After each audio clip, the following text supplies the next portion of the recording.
আসসালামু আলাইকুম গাইস, আপনারা কেমন আছেন? আমি তো আলহামদুলিল্লাহ ভালো আছি। তো সবাইকে জানাই জুম্মা মোবারক। তো শুক্রবার দিন সকালবেলা কি রান্না করব। তো আজকে একটা বাসায় তালিম হচ্ছে, তো সেখানে দাওয়াত করে গেছে কালকে। তো সেই জন্য সকাল সকাল উঠে মাছটা ভিজিয়ে দিলাম রান্না করার জন্য, আর ওইদিকে ডাল বসিয়ে দিছি। তো তালিমে যাব নিয়ত করছি, সেজন্য তাড়াতাড়ি করে আজকে রান্নাটা সেরে নিব। তো এখন বাজে সকাল 9টা। তো আমি 9টার ভিতরে ডালটা বসিয়ে দিছি, এই তো ধুয়ে। আর ওইদিকে ইলিশ মাছ রান্না করব, ইলিশ মাছটা ভিজিয়ে নিলাম। তো আজকে হচ্ছে ওর বাবা বাসায়, তো সেই জন্য মেয়ে বলতেছে আজকে ইলিশ মাছ রান্না করো। তো সেই জন্য ইলিশ মাছ কুটে নিতেছি। এত ছোট ছোট মাছ, এগুলা অনেক দাম, 800 টাকা কেজি, 850 এরকম। কিন্তু মোবাইলে এমনি দেখায় যে ইলিশ মাছের দামটা নাকি অনেকটা কমে গেছে, আসলে কমে নাই। বাজারে গেলে বোঝা যায় যে দাম কতটুকু কম বেশি। তো বাজারে গিয়ে দেখলাম যে না, দামটা এরকমই, কমে নাই। আর সোয়ারিঘাট মাছের যে আড়ত, সেখানে গিয়েছিলাম, সেখানেও মাছের দাম ভালোই, কমে নাই, মানে মোটামুটি আছে, ভালোই আছে দাম।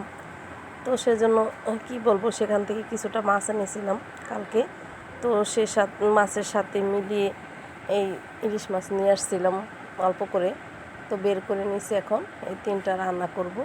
সেই জন্য একটু আঁশ ফেলে কুটে টুটে নিব। তো এই তো আঁশ ফালানো হয়ে গেছে। এখন সরিষা ইলিশ করব ভাবতেছিলাম। তো ভাজা মাছ খেতেও ভালো লাগে, তো ভাবতেছি ভাজা করব না, সরিষা দিয়ে ইলিশ করব। তো সেই জন্য মাছটাকে একটু কুটে নিতেছি। আর কি বলবো, গলাটা এখনও ঠিক হয়নি। আমার কণ্ঠ শুনলে আপনারা অবশ্যই বুঝতে পারেন যে গলাটা কীরকম হয়ে গেছে। ঠান্ডা লেগে গলাটা একদম বসে গেছে। এত কিছু করতেছি, তারপরও গলাটা ঠিক হচ্ছে না, কি করব আর বলেন। এরকম ঠান্ডা লেগেছে কিভাবে, এতটা ঠান্ডা, গলাটা একদম, চা খাচ্ছি, ওষুধ খাচ্ছি, তারপরও গলাটা ঠিক হচ্ছে না। জানি না কবে আমার কণ্ঠটা ঠিক হবে। তো যাই হোক, ইলিশ মাছগুলো এক এক করে কেটে নিতেছি পিস করে। তো রান্না করার জন্য কিছুটা নিয়ে নিব, আর কিছুটা রেখে দিব, পুরোটা মাছ রান্না করব না। তো পিসগুলো রান্না করবো, আর একটু লেজ নিব, আর সব মাথা টাথা রেখে দিব। এই তো মাছ লেজটাকে একটু কেঁচা দিয়ে নিতেছি। তো এইভাবে একটু কেঁচা দিয়ে নিলে লেজগুলা মাছের ভিতরে যে মশলাটা ঢুকে ভালোভাবে, সেই জন্য। আর সরিষা ইলিশ অনেক দিন খাওয়া হয় না, সেই জন্য ভাবতেছিলাম সরিষা ইলিশটা ঘরে অনেক পছন্দ করে। তো আজকে বলছিল ওর বাবা যে মাছটা ভাজা করে নিও, কিন্তু ভাবলাম যে সরিষা ইলিশও পছন্দ করে, অনেক দিন ধরে সরিষা ইলিশ করা হয় না। তো আমাদের ঘরে হচ্ছে সরিষা ইলিশটা করলে অনেক মজা করে সবাই পছন্দ করে খায়, সেই জন্য সরিষা ইলিশটাই করব।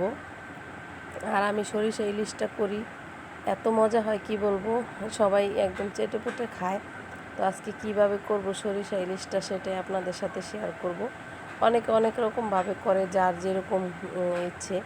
তো আমি হচ্ছে সরিষা ইলিশটা, মাছটা ভেজে তারপরে করি, কারণ কষানো মাছটা আমাদের ঘরে পছন্দ করে না কেউ, খেতে চায় না বাচ্চারা, আমিও খেতে পারি না, ওর বাবাও না। তো সেই জন্য আমি মাছটা ভেজে তারপরে করি। অনেকে ইলিশ ভাপা করে, কিন্তু আমাদের ঘরে তো ভাপাটা খাবে না, মাছটা কষিয়ে। সেই জন্য হচ্ছে আমি ভেজে তারপরে সরিষা দিয়ে এমনিতে রান্না করব। আর মাছটাকে ভালোভাবে একটু ধুয়ে নিব। তো বেসিনে ঢেলে দিয়েছিলাম একটু ধোয়ার জন্য। এই তো একটু হালকা করে একটু ধুয়ে নিলাম। আর মাছটা, সবগুলো মাছ যেহেতু আমি রান্না করব না, কিছুটা রেখে আর বাকিটাও ভালোভাবে ধুয়ে নিব। তো আপনারা ভাববেন না যে দুইটা ধোয়া দিয়ে এই মাছটাকে রান্না করে নিতেছে, না, আমি ভালোভাবে মাছ ধুয়ে পরিষ্কার করে নিয়েছি অফ ক্যামেরায়, কারণ ভিডিও বড় হয়ে যাবে, সেজন্য অতটুকু দেখায়নি। আর এই যে সরিষা নিয়ে নিছি, আর এখানে লবণ দেওয়া আছে। আপনারা সরিষা বাটলে লবণটা দিয়ে দিবেন, তা না হলে লবণ না দিলে সরিষা একদম তেতো হয়ে যায়। আর এখানে আমি অনেকটা সরিষা নিয়ে নিছি, একটু বেশি করে নিয়েছি বাটার জন্য, কারণ বেশি করে বাটবো, একটু রেখে দিব আমি, পরবর্তীতে আমার আবার লাগবে সরিষা, যে কোনো অন্য কিছু রান্না করব, সেজন্য একটু বেশি করে বেটে রেখে দিব। আর এখানে হচ্ছে সরিষাটা যে আমি বাটবো, এখানে পেঁয়াজ আর কাঁচামরিচ দিয়ে তারপরে দিব, কারণ পেঁয়াজ কাঁচামরিচ দিয়ে সরিষাটা বাটলে খেতে কিন্তু অনেক মজা হয়। অনেকে শুধু সরিষা বাটেন, সরিষার সাথে কিন্তু একটু পেঁয়াজ দিবেন, তাহলে কিন্তু খেতে অনেক মজা হয়। সরিষার সাথে পেঁয়াজ দিবেন অবশ্যই। যারা সরিষা বাটা খান তারা সরিষার সাথে পেঁয়াজ দিয়ে একদিন খেয়ে দেখবেন, টেস্ট করে অনেক মজা। আর শুধু সরিষা কাঁচামরিচ দিয়ে রান্না করে, অনেকে পেঁয়াজ কেটে দেন সরিষার সাথে, কেটে দিবেন না। আর এদিকে হচ্ছে ডাল হয়ে গেছে, ডাল বসাইছিলাম, ডালটা বাগার দিয়ে নিতেছি। তো তাড়াহুড়া করে রান্না করতেছি তালিমে যাওয়ার জন্য, যেহেতু পাশের বাড়ির আপা এসে দাওয়াত দিয়ে গেছে। তো তালিমে না গেলে খুবই খারাপ দেখা যায়, উনি এসে দাওয়াত করে গেছে। তো আমাদের আশেপাশে সবাইকে দাওয়াত করে গেছে। তো শুক্রবার দিন বলছে 11টার দিকে যাওয়ার জন্য, কিন্তু সবাই রান্নাবান্না থাকে ওই টাইমটা, কেউ যেতে পারে না।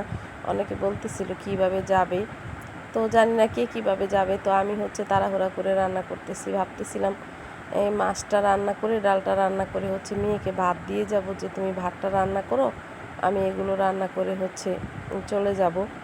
তো আমি গিয়েছিলাম মাছটা রান্না করে ডাল রান্না করে, তারপরে হচ্ছে তালিমে যে আপা আসবে, বড় আপা, তো উনি আসেনি, একটু দেরি হচ্ছে, তার জন্য আবার আমি বাসায় চলে আসছিলাম। এসে ভাত রান্না করে তারপরে গেলাম ধীরে সুস্থে।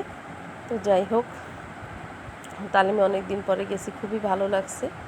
এই তো আর এদিকে মাছটা হচ্ছে ভেজে নিতেছি। ভাজা মানে মাছ থেকে এতটা তেল উঠছে কি বলবো, আমি তেল দিয়েছি যতটুকু, তারপরে অনেকটা তেল উঠছে। এই তেল দিয়েই হচ্ছে আমি সরিষা ইলিশটা রান্না করে নিলাম, অনেকটা তেল উঠে গেছে মাছের।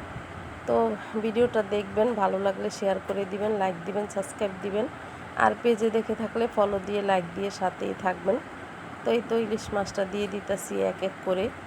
তো ইলিশের তেলটা ওঠার কারণে যেই মাছটা একটু গোল থাকে সেই মাছে কিন্তু প্রচণ্ড তেল ওঠে, আর সেই মাছটা খেতেও কিন্তু ভীষণ মজা হয়। তো আর যেই মাছটা বড় লম্বা থাকে সেই মাছে কিন্তু তেল ওঠে না, আর সেই মাছ খেতে কিন্তু মজা হয় না, বলে দিলাম। যারা ইলিশ মাছ অনেকে চিনেন না, যে কীরকম, বাজারে গেলে লম্বা মাছ কিনবেন না কখনোই, গোল গোল দেখে মাছ কিনবেন, সেই মাছটা খেতে ভীষণ মজা হয়, আর তেল ওঠে মাছ থেকে কিন্তু। তো এই তো মাছটা ভাজা হয়ে গেছে, আমি উল্টে দিছি অফ ক্যামেরায়। আর এখন হচ্ছে সরিষা ইলিশটা করে নিব। তো ইলিশ মাছ রান্না করার সময় অনেকে জিরা ব্যবহার করে, আদা রসুন ব্যবহার করে, কখনো এই দুইটা জিনিস দিবেন না, তাহলে ইলিশের যে স্বাদটা সেটা অরিজিনাল পাবেন না। শুধু হলুদ, মরিচ, ধনিয়া গুঁড়া দিয়ে আর লবণ দিয়ে রান্না করবেন, দেখবেন। পারলে একটু ধনিয়া পাতা থাকলে দিয়ে দিবেন, তো আমি ছিল না সেজন্য ধনিয়া পাতা দিইনি। ধনিয়া পাতা দিয়ে রান্না করলে কিন্তু আরও মজা হয় খেতে। তো যাই হোক, ওর বাবা খেয়ে বলছিল যে অনেকটা মজা হয়েছে সরিষা ইলিশটা। তো কি বলবো, স্বামী যখন খেয়ে বললো মজা হয়েছে, আর কি কিছু বলার থাকে, তখন তো খুবই ভালো লাগে, ঘরের কর্তা যদি খেয়ে বলে মজা হয়। তো যাই হোক, এই তো রান্না করে নিতেছি। তো সরিষা বাটাটা আমি কিছুটা রেখে দিছি, আর কিছুটা দিয়ে রান্না করতেছি। আর সরিষা ইলিশ রান্না করতে কিন্তু বেশি একটা সময় লাগে না, মাছটা যেহেতু আমি ভেজে নিছি, একদম তাড়াতাড়ি হয়ে গেছে। আমি শুক্রবার একটু ভালো মন্দ সবাই রান্না করে, কিন্তু আমি আজকে মাংস রান্না করিনি, যে তালিমে যাব সেজন্য একটু তাড়াহুড়া করেই রান্না করলাম, যে এই সরিষা ইলিশটা করলে একটু তাড়াতাড়ি হয়ে যাবে সেজন্য।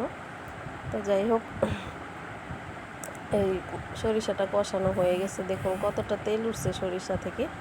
এই আর পানি দিয়ে দিলাম, ঝোলের পানি। তো বেশি একটা ঝোল, আমাদের ঘরে কিন্তু সরিষা ইলিশে রান্না করলে সরিষার যে ঝোলটা সেটা কিন্তু সবাই অনেক পছন্দ করে, সেই জন্য আমি একটু ঝোল রেখেছি, আর সরিষাটা একটু বেশি করেই দিছি, যেহেতু অনেকগুলা মাছ।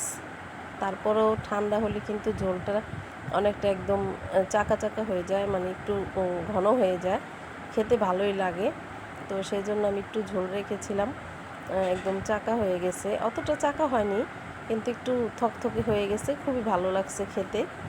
তো সরিষা ইলিশ রান্না করতে সময়টা এতটুকু লাগেনি, বেশি একটা না, 10 মিনিটের ভিতরে সরিষা ইলিশটা হয়ে যায়। তাড়াহুড়া করে ও রান্না করলেও আপনার তাড়াতাড়ি হয়ে যায়। তো যাই হোক, ভিডিওটা দেখবেন, বেশি বেশি করে একটু শেয়ার করে দিবেন। এই তো আমার ইলিশটা হয়ে গেছে, দেখুন একদম ঝোলটা কিন্তু পারফেক্ট আছে। তো আপনারা চাইলে কিন্তু আরও ঝোল শুকিয়ে তারপরে খেতে পারেন। এতটুকু আমার কাছে ঠিক আছে, ঝোলটা ঠান্ডা হলে অনেকটা ঘন হয়ে যাবে, আর আমি এইটুকুই রাখবো। আপনারা চাইলে আরও কিছুটা ঠান্ডা করে, আরও কিছুটা ঘন করে তারপরে রাখতে পারেন। তো আমার ইলিশটা হয়ে গেছে, আমি এখন নামিয়ে নিব। তো ভিডিওটা কেমন লাগে কমেন্ট করে